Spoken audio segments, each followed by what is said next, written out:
वसंत पंचमी या श्री पंचमी एक हिंदू त्योहार है। इस दिन विद्या की देवी सरस्वती की पूजा की जाती है।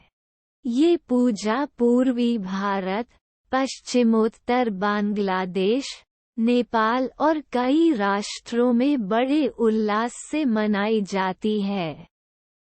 इस दिन पीले वस्त्र धारण करते हैं। शास्त्रों में बसंत पंचमी को ऋषि पंचमी से उल्लेखित किया गया है, तो पुराणों, शास्त्रों तथा अनेक काव्य ग्रंथों में भी अलग अलग ढंग से इसका चित्रण मिलता है। प्राचीन भारत और नेपाल में पूरे साल को जिन 6 मौसमों में बांटा जाता था, उनमें वसंत लोगों का सबसे मनचाहा मौसम था।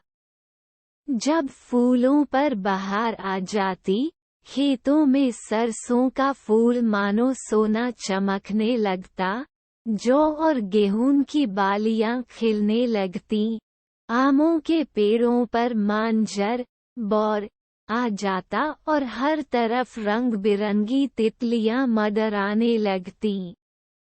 भर भर भंवरे भंवराने लगते।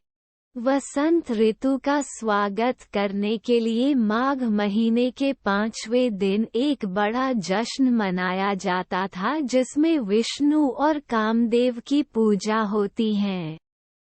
यह वसंत पंचमी का त्योहार कहलाता था।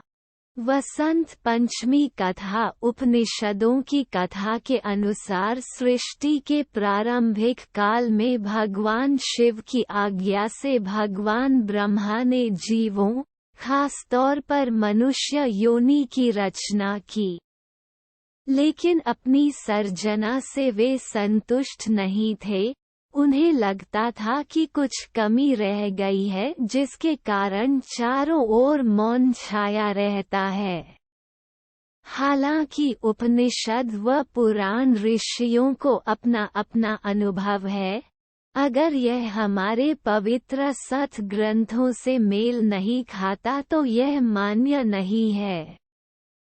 तब ब्रह्मा जी ने इस समस्या के निवारण के लिए अपने कमंडल से जल अपने हथेली में लेकर संकल्प स्वरूप उस जल को छिड़कर भगवान श्री विष्णु की स्तुति करनी आरंभ की। ब्रह्मा जी के किए स्तुति को सुनकर भगवान विष्णु तत्काल ही उनके सम्मुख प्रकट हो गए और उनकी समस्या जानकर भगवान विष्णु ने आदिशक्ति दुर्गा माता का आह्वान किया। विष्णु जी के द्वारा आह्वान होने के कारण भगवती दुर्गा वहां तुरंत ही प्रकट हो गईं। तब ब्रह्मा एवं विष्णु जी ने उन्हें इस संकट को दूर करने का निवेदन किया।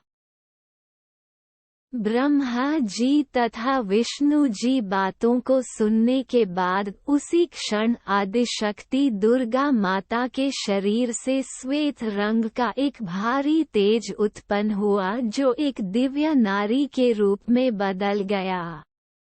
ये स्वरूप एक चतुर्भुजी सुंदर स्त्री का था, जिनके एक हाथ में वीणा तथा दूसरा हाथ में वर मुद्रा थे।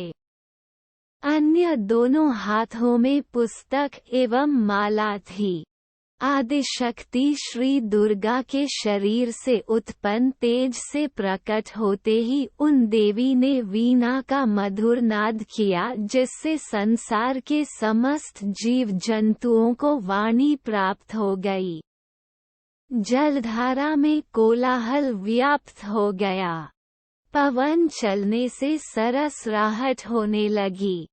तब सभी देवताओं ने शब्द और रस का संचार कर देने वाली उन देवी को वाणी की अधिष्ठात्री देवी सरस्वती कहा। फिर आदिशक्ति भगवती दुर्गा ने ब्रह्मा जी से कहा कि मेरे तेज से उत्पन्न हुई ये देवी सरस्वती आपकी पत्नी बनेंगी। जैसे लक्ष्मी श्री विष्णु की शक्ति हैं, पार्वती महादेव शिव की शक्ति हैं, उसी प्रकार ये सरस्वती देवी ही आपकी शक्ति होंगी। ऐसा कहकर आदिशक्ति श्री दुर्गा सब देवताओं के देखते देखते वहीं अंतर्धान हो गईं। इसके बाद सभी देवता सृष्टि के संचालन में संलग्न हो गए। सरस्वती को वागीश्वरी, भगवती, शारदा, वीणावादिनी और वाग्देवी सहित अनेक नामों से पूजा जाता है। ये विद्या और बुद्धि प्रदाता हैं। संगीत की उत्पत्ति करने के कारण ये संगीत की देवी भी हैं। बसंत पंचमी के दिन को इनके प्रकटोत्सव के रूप में भी मनाते हैं। ऋग्वेद में भगवती सरस्वती का वर्णन करते हुए कहा गया है, प्रणो देवी सरस्वती वाजभिवजिनीवती धीनामनित्रयवतु। अर्थात ये परम चेतना है। सरस्वती के रूप में ये हमारी बुद्धि, प्रज्ञा तथा मनोवृत्तियों की संरक्षिका हैं। हम में जो आचार और मेधा है उसका आधार भगवती सरस्वती ही है। इनकी समृद्धि और स्वरूप का वैभव अद्भुत है। पुराणों के अनुसार श्री कृष्ण ने सरस्वती से प्रसन्न होकर उन्हें वरदान दिया था कि वसंत पंचमी के दिन तुम्हारी भी आराधना की जाएगी, और तभी से इस वरदान के फलस्वरूप भारत देश में वसंत पंचमी के दिन विद्या की देवी सरस्वती की भी पूजा होने लगी, जो कि आज तक जारी है। पतंगबाजी का वसंत से कोई सीधा संबंध नहीं है, लेकिन पतंग उड़ाने का रिवाज हजारों साल पहले चीन में शुरू हुआ और फिर कोरिया और जापान के रास्ते होता हुआ भारत पहुंचा। पर्व का महत्व वसंत ऋतु आते ही प्रकृति का कण कण खिल उठता है। मानव तो क्या पशु पक्षी तक उल्लास से भर जाते हैं। हर दिन नई उमंग से सूर्योदय होता है और नई चेतना प्रदान कर अगले दिन फिर आने का आश्वासन देकर चला जाता है। यूं तो माघ का ये पूरा मास ही उत्साह देने वाला है, पर वसंत पंचमी, माघ शुक्ल का पर्व भारतीय जनजीवन को अनेक तरह से प्रभावित करता है। प्राचीन काल से इसे ज्ञान और कला की देवी मां सरस्वती का जन्म दिवस माना जाता है। जो शिक्षाविद भारत और भारतीयता से प्रेम करते हैं, वे इस दिन मां शारदे की पूजा कर उनसे और अधिक ज्ञानवान होने की प्रार्थना करते हैं।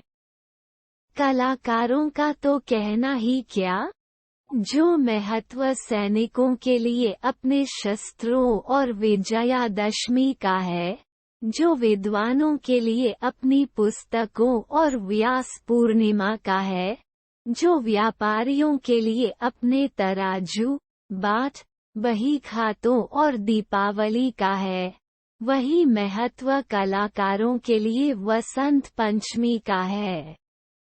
चाहे वे कवि हों या लेखक, गायक हों या वादक, नाटककार हों या नृत्यकार, सब दिन का प्रारंभ अपने उपकरणों की पूजा और मां सरस्वती की वंदना से करते हैं।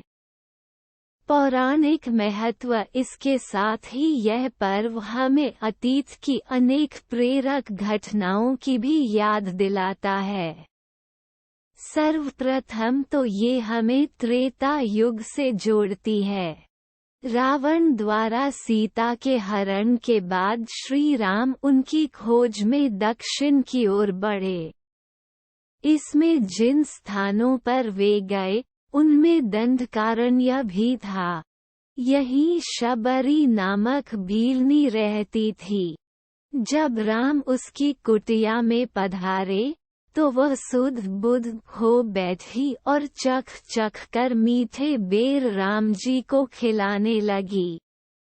प्रेम में पगे जूठे बेरों वाली इस घटना को राम कथा के सभी गायकों ने अपने अपने ढंग से प्रस्तुत किया। दंडकारण्य का वह क्षेत्र इन दिनों गुजरात और मध्य प्रदेश में फैला है। गुजरात के डांग जिले में वह स्थान है जहाँ शबरी माँ का आश्रम था।